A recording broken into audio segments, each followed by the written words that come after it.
Good morning everyone. আজকে তোমাদের সাথে যে কেকটা শেয়ার করছি সেটা কিন্তু আমার বার্থডে কেক।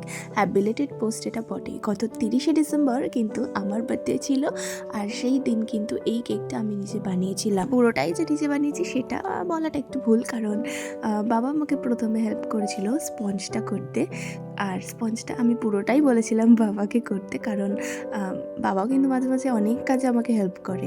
তবে শেষ পর্যন্ত ফিনিশিংয়ের কাজটা কিন্তু আমি কমপ্লিট করলাম। এখানে যে কেকটা বানাচ্ছি সেটা কিন্তু একদম ডার্ক একটা ব্লু কালার ছিল। অতটা ডার্ক ব্লু কালার প্রথমেই ভেবেছি দেবো না, কারণ বেশি কালার দিলে প্রথমত তিতো হয়ে যায়। আর আমি যে স্প্রে কালারটা দেবো সেই স্প্রে কালারটাও যেটা আমার কাছে ছিল অনেকটা লাইট শেড ব্লু। তো যাই হোক, এখানে আমি লিকুইড কালার দিয়ে ওপরে হালকা করে করে একটু কালার দেওয়ার চেষ্টা করছি, আর লাস্ট অব্দি একটা মোটামুটি ডার্ক কালারে এনেছি, বেশি ডার্ক নয়। এবার কেকটা পুরোটাই সাজানো হবে নন এডিবল টপার্স আর বলগুলো দিয়ে। যখন কেকটা প্রথম আমি দেখলাম পিন্টারেস্টে, তখন কিন্তু এই কেকটার যে পিকচারটা, মানে এই যে মেয়েটার পিকচারটা, এই পিকচারটাই কিন্তু আমার সব থেকে বেশি ভালো লেগেছিল, যে কারণে আমি এই কেকটা পছন্দ করেছি। এখানে কিছু বল অ্যাড করেছি নন এডিবল, মানে প্রত্যেকটা জিনিসই কিন্তু এখানে নন এডিবলই দিয়েছি। নন এডিবল টপার দিয়েও কিন্তু কেক যে সুন্দর লাগে সেটা আজকের ভিডিওটা দেখলে তোমরা নিশ্চয়ই বুঝতে পারবে।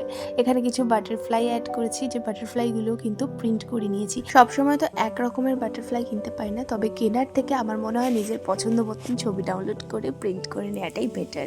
তো আজকে কেকটার ফাইনাল আউটকামটা তোমাদের কেমন লাগলো অবশ্যই আমাকে কমেন্ট করে জানাতে ভুলো না। আর শেষে কিন্তু আমারও একটা পিকচার অ্যাড করেছি কেকটা সাথে নিয়ে, তো আমাকে কেমন লাগছে সেটাও জানাতে কিন্তু ভুলো না। আর চ্যানেলটা সাবস্ক্রাইব করে কিন্তু পাশে থেকো। টাটা।